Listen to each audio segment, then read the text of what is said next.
अरे टूनी चिड़िया, मेरी पत्नी गुड़िया कौवी तो बहुत ज्यादा बेवकूफ है। मैं उससे बहुत ज्यादा नाराज हूँ।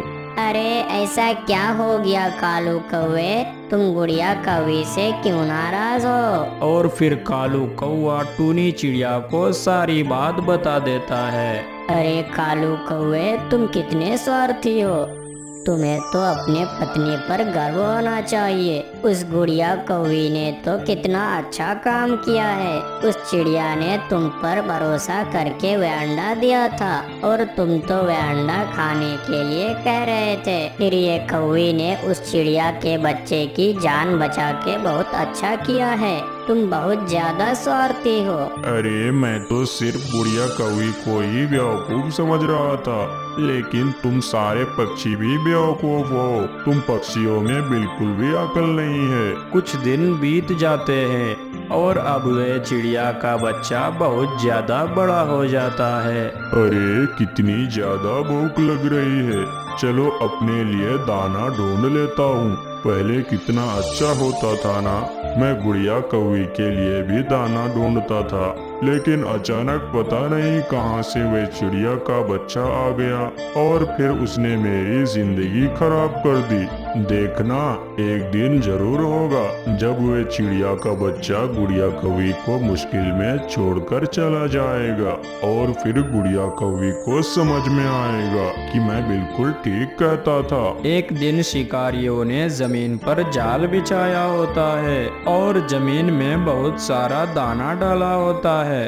कालू कौवा भोजन की तलाश में दाना ढूंढ रहा होता है। तभी कालू कौवे को जमीन में पड़ा दाना दिखता है। कालू कौवा दाने को देखकर बहुत ज्यादा खुश हो जाता है। अरे वाह, इतना सारा दाना यहाँ पर कैसे पड़ा है। चलो अब इस जमीन पर जाकर दाना खा लेता हूँ। और वह कालू कौवा फौरन उस दाने को खाने के लिए जमीन में जाता है। जैसे ही कालू कौवा दाने के पास जाता है, कालू कौवा उस जाल में फंस जाता है। अरे ये क्या हो गया है मेरे साथ। मेरा पाँव तो इस जाल में फंस गया है। अब मैं कैसे निकलूंगा। मैं तो बिल्कुल हिल भी नहीं पा रहा हूँ। ये सारा माजरा एक कबूतर जाता हुआ देख लेता है और वो फौरन गुड़िया कौवी के पास जाता है। अरे गुड़िया कौवी, जल्दी से कालू कौवे को जाकर बचा लो। जंगल में जाल बिछाया हुआ है शिकारियों ने और कालू कौवा उस जाल में फंस गया है। अरे हमें बचाना होगा कालू कौवे को। चलो चिड़ा बेटा, मेरे साथ चलो। तुम्हारे पापा को बचाना होगा। हाँ माँ, मैं अपने कालू पापा को जाल से बचा लूंगा। और फिर कालू कौवे को बचाने के लिए गुड़िया कौवी और चिड़ा आ जाते हैं। अरे गुड़िया, तुम इस चिड़िया के बच्चे को यहाँ पर क्यों लाई हो। भला ये चिड़िया का बच्चा मेरी मदद कैसे करेगा।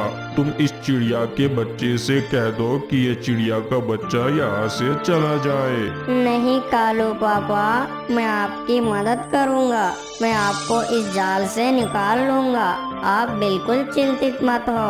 आप देखिएगा, ये शिकारी आपका कुछ नहीं बिगाड़ पाएंगे।